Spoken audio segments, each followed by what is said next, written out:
നികുതി ഏതൊക്കെ ഇനങ്ങളിൽ നികുതി കൂട്ടും? പൊതുവെ നികുതി കൂട്ടുമ്പോൾ പ്രശ്നങ്ങൾ ഉണ്ടാകുന്നു. അതുകൊണ്ട് ഇത്തവണ പക്ഷേ കുറെ കാലമായി നികുതി ചുമത്താത്തയിടത്ത് അല്ലെങ്കിൽ നികുതി കൂട്ടാത്തയിടത്തേക്ക് കൊണ്ടുപോകും. 40 വർഷങ്ങളായി നികുതി ചുമത്താത്തയിടത്തേക്ക് കൊണ്ടുപോകുമെന്ന് പറഞ്ഞു. അപ്പോൾ ഭൂനികുതിയാണ് ഏറ്റവും വലിയ നികുതിയായി ഇപ്പോൾ പറയുന്നത്. 50% എന്നുള്ളത് അതൊരു വലിയ നികുതിയാണ്, ജനങ്ങളുടെ മേൽ അടിച്ചേൽപ്പിച്ച ഒരു ഭാരമാണ് എന്നിപ്പോൾ പ്രതിപക്ഷ നേതാവ് പറയുന്നു. താങ്കളുടെ ഒരു അഭിപ്രായത്തിൽ എന്താണ്?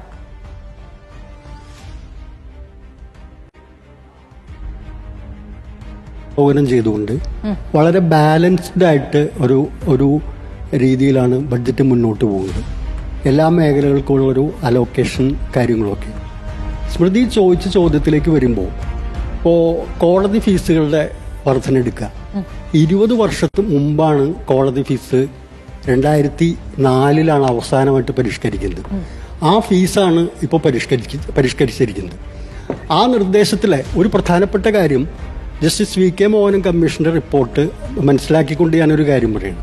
ഇപ്പം നമ്മുടെ സംസ്ഥാനത്ത് മുൻകൂർ ജാമ്യം പോകുന്നതിന് വേണ്ടിയിട്ട് കോടതിയിൽ ഫീസ് ഒന്നുമില്ല, 0 ആണ് അതിൻ്റെ ഫീസ്.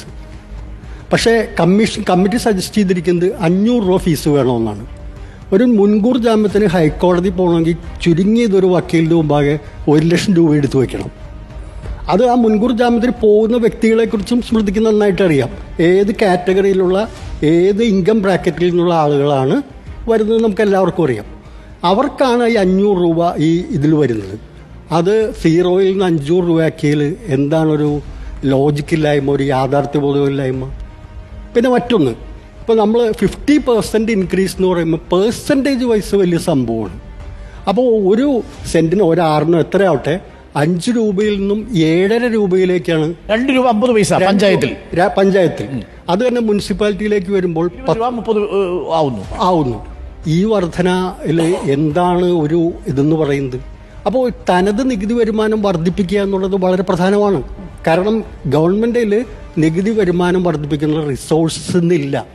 പ്രത്യേകിച്ച് നമ്മൾ GST സംവിധാനത്തിലേക്ക് മാറിയതോടുകൂടി ഓൺ ടാക്സ് വർധന എന്ന് പറയുന്നത് വളരെ പ്രധാനമാണ്.